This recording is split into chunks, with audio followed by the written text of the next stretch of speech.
Every person has a journey, a reason for being who they are. Have you ever looked at someone and wondered, who really is this person? How did they get here? What's their story? Well, that's why this podcast was created, to listen to other people's life stories. Welcome to the My Story podcast. I'm your host, Ari. Guys, welcome back to the my. No, wait. Scratch that because possible name change. Sorry, I forgot. Oh, hey. Someone stole my name. Yeah, no, that's why possible name change. They started way after me, but bruh, I have to consult that, so I can't say the name on a cast. Push enters. Resetting Maverick. Guys, welcome back to yet another week filled with another story. Once again, I'm your host Ari. I'm so excited for today's episode. For forget, don't forget. No, for I forget. Wait, what am I saying? I rehearsed it so like, and hit pace. Let's reset. Yeah, I'm so nervous. Ugh. Guys, welcome back to yet another episode of the. Damn it. Guys, welcome. Wait, what? Gory. I was going, bum, bum, ba-dum, bum, and then Yori started talking. I was like, oh, all right. Okay. 3, 2. Guys, welcome back to another week with another story. Thank you guys for being here. I'm so excited for this week's story.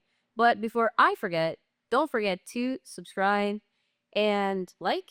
I don't know, do whatever you want, but we're going to jump right in and tell this amazing story. I'm crazy excited to tell, or to hear, I should say. Today I have with me someone I consider a friend, someone I've known for a couple of months now.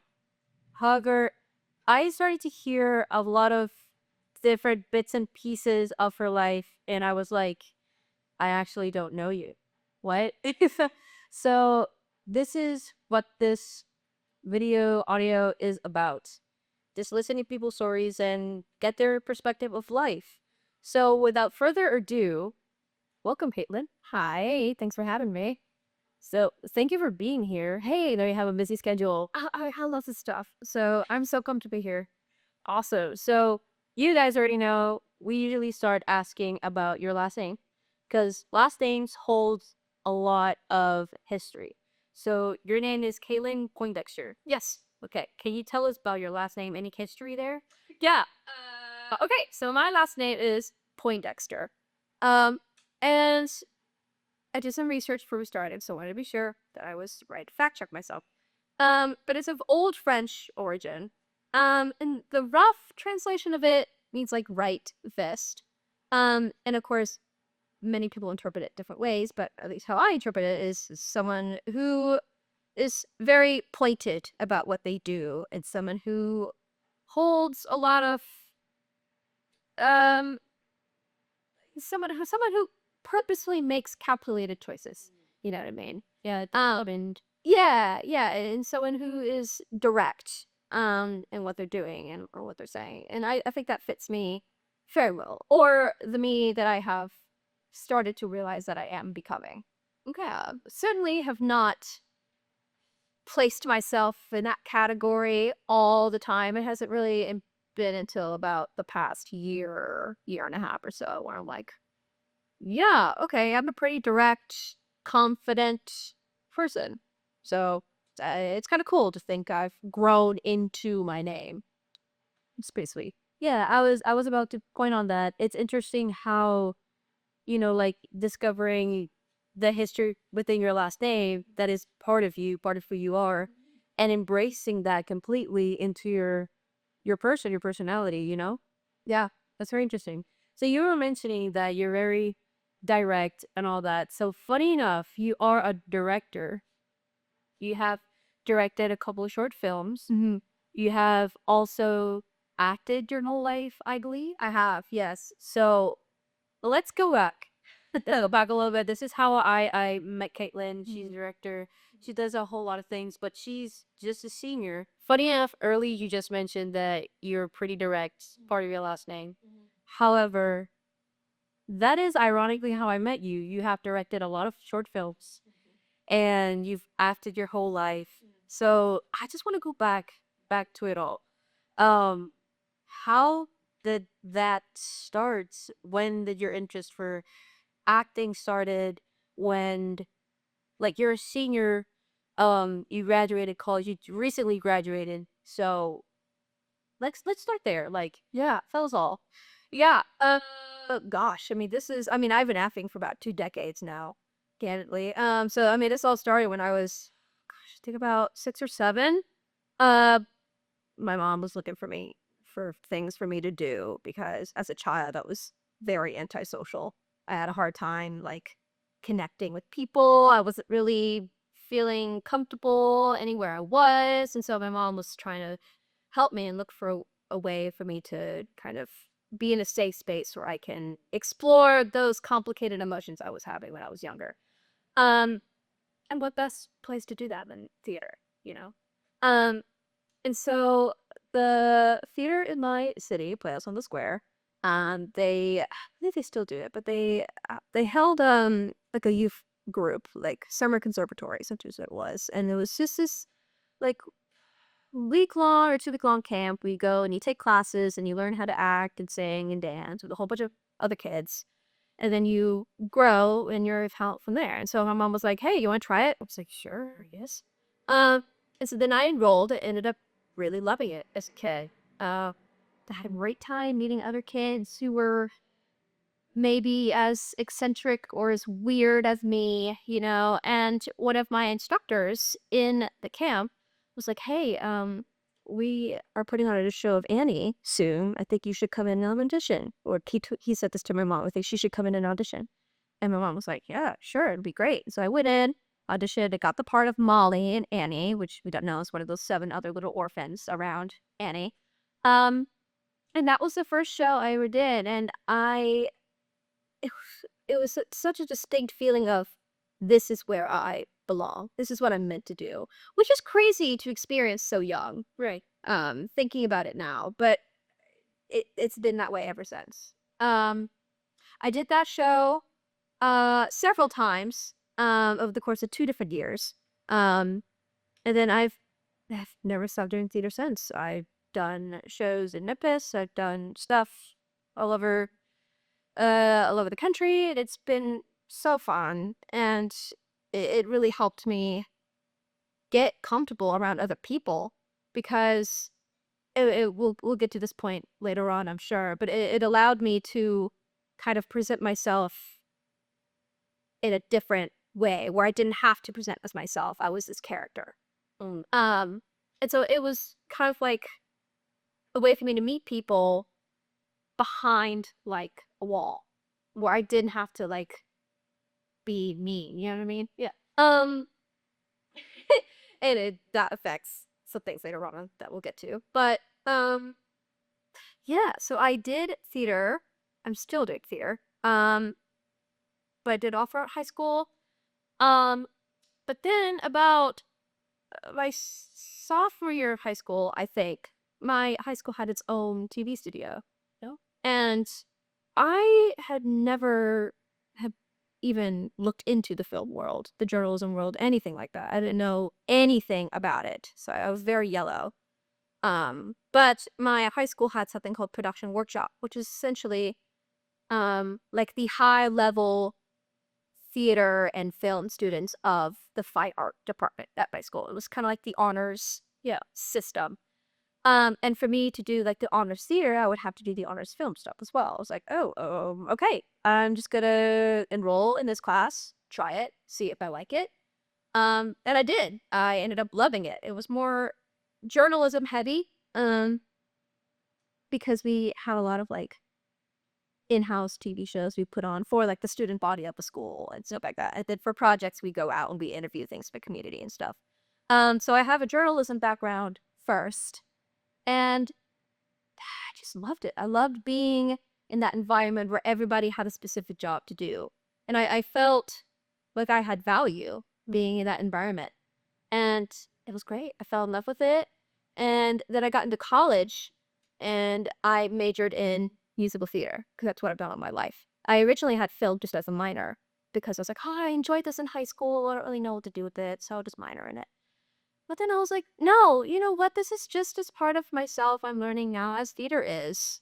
And I'm gonna pick up a second major in it because I don't necessarily want to pick and choose between two things that make up all of me, you know? So I picked up a second major.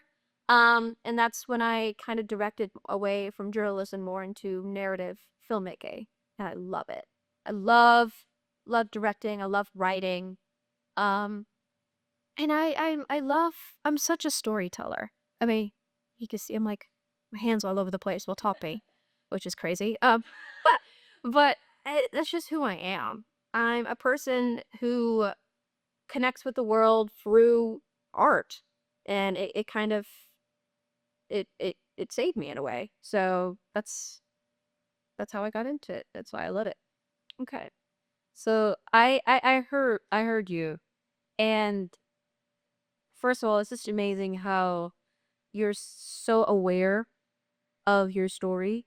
'Cause a lot of people are not. And it seems like you're able to connect and pinpoint a lot of specific things in your life.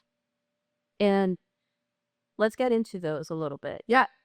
So you were mentioning earlier on that you're now about a year ago noticing how you're more direct, that you're entering this name that you are Poindexter. But you also have mentioned that earlier in your life, when you started theater and acting, you were hiding behind this wall. And now you're referencing that both what you were hiding through theater and film saved you. So there's a story definitely behind that. Yeah. So Yeah. what the what made that wall break? You know, that is a crazy question because, I mean, it's funny we're doing this now. We're, you know, at this point, I've just graduated. I mean, we're in a huge transitional point of any young person's life. And so I've been doing a lot of reflection of like, what happened that like made me become a new person? Because like I think of myself like freshman year of college, I'm nowhere near the same person. Um, and now kind of leading towards your question, like growing up, I was just so generally, I just like walked around with a general vagueness about everything. I didn't like people would ask me like, "Who are you?" And other than my name, I didn't know. I didn't really know what I liked. I didn't really know specific things about what I enjoyed doing other than, "Oh, I do theater. Oh, I do this, I do that." And so I had a huge identity crisis for a long time because I was frustrated about not being able to be specific when answering any questions. It was just a general indecisiveness about having a perspective about anything. And that was really frustrating to me because like I really envied these people who were upperclassmen in college and like they spoke a specific way, they like had a specific viewpoint about things and oh my gosh, I wish I could make up my mind about something. Um and what allowed that to kind of start was my sophomore year, the first day actually of my sophomore year of high school, I got into a car accident. Oh. And it led to my diagnosis of CRPS, which stands for complex regional pain syndrome. It is a very rare nervous system condition where your nerves essentially shut down. And in that, I had to turn my whole life around in a way a little bit because I had to relearn how to walk, had to relearn how to like, because like I have no sense of touch or feeling of the left half of my body because of that. So I'm like, I need to relearn how to walk, you relearn how to build up my relationship with what I have done my whole life, which is acting and dancing. I'm like, gosh, if I don't have that anymore, what am I? You know, because that's what I've done since I was 7. And now we're getting to where I'm like 16, 17. If I don't do this, I can't do anything else. I physically cannot. At least that's what I was telling myself anyways. So I'm like, oh gosh, I need to figure out who I am, you know? And growing up, meeting people through theater, and as a kid, you don't realize you're doing this, but you're just playing pretend all the time, and you get a little lost, right? If you're constantly not being yourself at a time where you are developing, right, it can get a little cloudy and confusing. And that's definitely what happened to me. Um, but then after I recovered and I was back in my school plays and I was back in the studio doing stuff with my high school, I was like, man, I've got to seriously look in the mirror, right? And that took forever, right? And going back to what I was saying before, I didn't really click until like spring semester junior year of college, where I'm like, this is my personality. Because that was a huge thing for me. I couldn't place any adjectives about how I would describe myself because I just couldn't make up my mind. I didn't know. What happened that made that click? I think it is because genuinely, I think a lot of it is from my professors that I had in college. I had some of the most prolific and most intelligent people I've ever met as my college professors. Um, and I think just surrounding myself with people who are not just, how do I put this? I think surrounding myself with people who were there to study how to pick apart their craft and like how to specifically tweak their own skill set in order to pursue theater professionally, right? And surrounding myself with people who were able to communicate how to do that and people who were able to achieve that and listening to them and listening to how they break down like how humans feel emotion, right? Because that's something you need to do when you're acting, right? You need to be able to authentically replicate a reaction to something, right? And so listening to that, I was like, gosh, maybe that is what I'm feeling, you know? So while my teachers were talking about it just in the sense of like, here's how you act, I was taking it as like, well, gosh, that's how my body works. You know, that's what's happening to me. And so then I was able to kind of learn how to give myself an x-ray of like, these are the different sensations that make me feel this way. This is how I feel about these things. And then I was able to kind of build myself from the ground up in a way through learning how to be specific about my craft and acting, which is crazy. And I'm sure a lot of people would think, oh, maybe you're a little codependent, you know, and maybe I am. But as I'm getting older, um, I'm learning about what my tics are, what inspires me, what angers me, the type of people I like to be around. I'm finally able to make up my mind about things about myself that were just blanketed in like this cloud before, which has been really cool. Um, and so yeah, so having that name of being direct and pointed is very ironic for me because I certainly did not feel that I was until probably about now. But it's still very interesting, and I don't think you're codependent or it's crazy because, ironically, quote unquote, you're learning now, very young age, to do what people go their whole lives without doing or without realizing or having to pay for therapy to understand.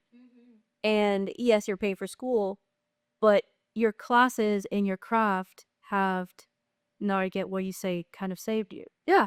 Or kind of helped you understand or break down emotions and feelings. And it's also very interesting that you mentioned, being an actor since very young, and in that developmental years and all that stuff, as gets kind of foggy and confusing. Yeah, the lines get a little weird. But that's also the same thing that has saved you now in college, that you had like a different direction towards it. Mm-hmm. So, wow, you have mentioned a lot of things, and you've mentioned um the car accident, Yes. and that must have been really hard. And Yeah. the fact that you're up and you're here is amazing. Yeah. Would you say that was your biggest hardship? Gosh, I think I would have to say no. Because I think What has been your biggest turning point, though? Your biggest hardship? I think for me, what my biggest hardship was losing my sister at a young age. I lost her when I was about 12. Um, and I think, Sorry, what else? huh? Sorry. Oh, it's all right. But I think that was when, gosh, I think I'm trying to remember because it was so long ago and I've grown so much more about Talking about it now, but I think at that point, because that was where, like, peak of I don't really know who I am was. And I think it took a long time to, how do I say this? So many words. I feel like it took a long time to kind of realize what had happened. Do you know what I mean? Yeah. Because that's such a huge change so suddenly in a person's life, especially someone who's younger. And I think, and what I didn't realize then that I realize now was that one of my main um themes I talk about in my work now is themes about grief, themes about how do you how do you analyze the specifics of what you're grieving about? Are you grieving about how you miss them? Are you grieving about something you regret? Are you grieving about how you have changed? Or are there mistakes that you've made that you regret? And so I think having that happen has allowed me to kind of form a more artistic purpose. Works surrounding like deaths of family members or loved ones is something that really draws me. And I don't think I realized it until this year. And I'm like, well, gosh, well, that's why, and I think it's so cool, and I think it's important to mention that doing your art is not therapy, but it is therapeutic. I think that's an important separation to make because I was inadvertently using arts to like absorb into rather than using it as like a filter to work through what I was feeling. Right. And that's something we talk about a lot in like acting training is, where you're stepping into a character, you aren't becoming the character, you're filtering your own perspective through a character, and that's the story you're telling. Because that's what audiences are going to see when they watch a movie or watch a play or a musical. The conflict that's happening, they're going to internalize and relate to it in a way that that makes them respond, and it's very scientific and it's very clinical in that realm. I don't understand, but that's what that's what makes me tick, Mm. um and so yeah, so when my accident happened, I think that was a turning point more physically because I mean obviously you're now in a position where you have limited mobility and stuff, yeah, right? But that in a way opened a door for me to start like that rebuilding process, both spiritually, emotionally, physically, and and I say this all the time to like my closest friends and stuff like that, but a lot of people will say that I'm pretty unlucky generally in my life, but I think I am one of the luckiest because I've had all these experiences so early on. Yeah. And I'm able to learn so much. I'm like ahead of the game in a way. Is how I like to think of it. Um, so now I'm able to graduate college knowing the specific type of work that I want to do. And I think it's a pretty lucky thing to experience. So yeah. Yeah. Wow, it is quite interesting that you just said it. You have gone through so much at such a young age. And I have two different questions in mind. One of them being, um, knowing how you use these acting classes in a therapeutic way, Yeah. to understand yourself. Mm-hmm. Do you use that also to understand others in a way? Oh, absolutely. I think so. Because it's something specific that I think doing acting has taught me is how to understand how empathy works. And the great thing about art is that you can see so many different cultures and different types of people and different life experiences that they've gone through. And so being involved in the arts world kind of conditions you in a way to listen to other people. Um, and I know for me, there have been times where, and maybe I see a younger person who's going through something, and I'm like, I have my suspicions of what you're going through because I've been able to analyze my responses to things, and through my acting training, I look for different reactions and sensations from my scene partner that I can do that in other people now too. And that allows me to help people in a different way. I'm by all means am not saying I am a therapist or and trained in any way, because certainly I am not. Therapy is super important and people should go to professional therapists, right? But I use art in a way to kind of x-ray people in a way. And I think that's super cool to be cognizant of other people around you and things that they may be going through too. Um, and I think that is something that we can use more nowadays. It's just general empathy and kindness and just being present with the people with you, even though they may be different from you. And I think that's super important. That only things like art can spotlight. Yeah. Yeah. Sometimes people are too logical, Yeah. and that logic can lead to judgment. Yeah. So, I love that how you broke it down, and also makes a lot more sense. And this is going to my next question.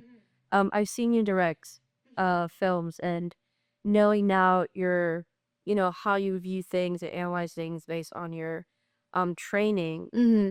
Um, how do you now connect that film aspect of you that you spoke on earlier, that is also the other half of you, that completes you are as an artist, but also knowing the mindset of the actors helps you direct a lot better.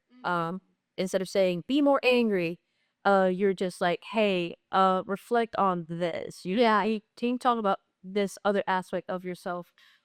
How did it came about, and how did it save you? Yeah. So as I got into like the art of film and directing, I watched a lot of interviews about these big time directors, and something that someone said, I don't remember who it was, and I wish I could remember, but someone said that all directors should be actors. They have to be actors. And I think that's very true. Because in order to bring about a certain inflection that you're looking for, you have to be specific. It's a tactical craft because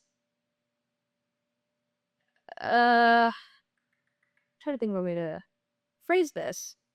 But it is, it at least from my perspective, it is an analytical position to be in. And you have to be able to specifically break down what you are looking for in order to tell your actors to be able to replicate it. Because if you just say be more angry, well, people are angry in different ways. Angry is such a broad and a vague term. What is it, instead of the word angry, what is it exactly that you're wanting the line to sound like? Because for me, I'm a very melodic person. Like if I want someone to be more angry, is it that I want the line to be louder? Is it that I want a specific word to be emphasized more? Is it do I want the diction to be more pointed? I need to pick out something specific that I'm looking for, because that's what's gonna make sense to your actors, right? Um, this film I worked on recently, called Penitence. I needed someone to feel more rage. Okay, well, what is rage? Is in this case, is rage like, are you feeling guilty about something and you're projecting? Is it that you're feeling overwhelmed and you need the person across from you to change? Is it, what are you trying to get out of the other person, right? And because in every conversation you have an objective, you have a tactic, you have a want, you have an obstacle, right? Um, and if you identify all those things, you're good to go. Um, and I think learning my process as a director, implementing that, helped me kind of communicate with other people. Like, what is the outcome of this conversation? What is the desired outcome of this conversation that I'm wanting with you right now? What tactics am I using? Am I And then I can reflect and say, is this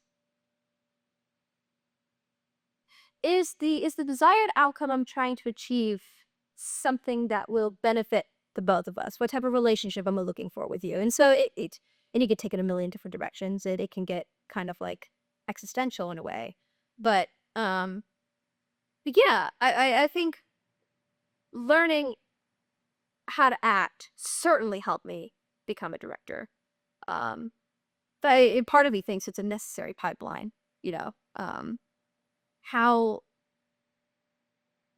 how can you convey emotion without learning to do it yourself? You know what I mean? How do you address that in your personal life?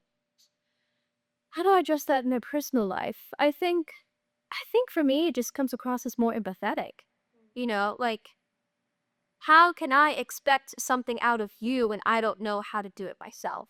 You know, and so it helps me, one, think in a less more judgmental way of people, in a more empathetic way of, how can I expect this from you when I may not be necessarily giving you what you need to give me that reaction? You know what I mean? It's always like, it's like a cycle in a way.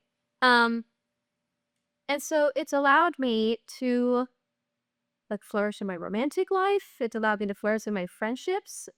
I'm able to kind of analyze and say, hey, you're feeling this way. These are the clues of what's giving me is what's going on. These are ways I think I get help. So it's like a giant puzzle in a way. What pieces fit best to get the full picture?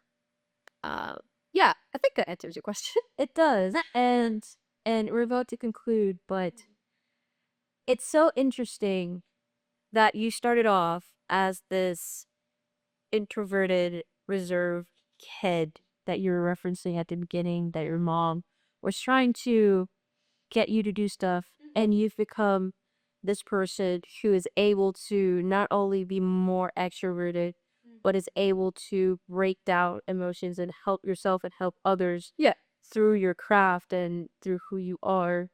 And just listening to this whole journey was like, wow, and this is life. This is how we grow. This is humanity. Yes, it is. And I love that you emphasis a lot on being more empathetic and be more understanding of people. And We are a social species. yeah, We have to be. We cannot evolve if we do not collectively evolve together, you know? Um, yeah, we are social creatures. And if we isolate ourselves in different factions or groups, it's only harming us as a civilization, you know? And that's what I love about art. It forces you in a way to consider others and branch out of things that are outside of your normalcy. And I think it's so important that that continues to happen. okay. On that note, based on everything you probably just said, what is an advice or a perspective or something you want to share about people that maybe going through what you went through, uh, and or have seen others or seeing others go through that? Like, what can you tell them? I think something I wish somebody had told me as a young kid was don't base your own timeline off of others. You know, if you see someone who maybe has it more together than you, one, they may not. Two, that doesn't mean that you're lesser than. Everybody grows at their own pace. Like me, I consider myself kind of a late bloomer in a way, and that's okay. There's nothing wrong with you. There's something wrong about you if you take a while to figure things out. So don't place yourself on a clock in a way. Your time will come. Okay. Well, thank you so much for being here and sharing your story. It's my habits. It was amazing. I learned a lot. Yeah, Thank you. this is fun. It was fun. Thank you guys for being here, for listening to Kate's story. I hope you learned as much as I did. Leave a comment of what you learned and yeah, share it with us. See you all on the next episode. Bye.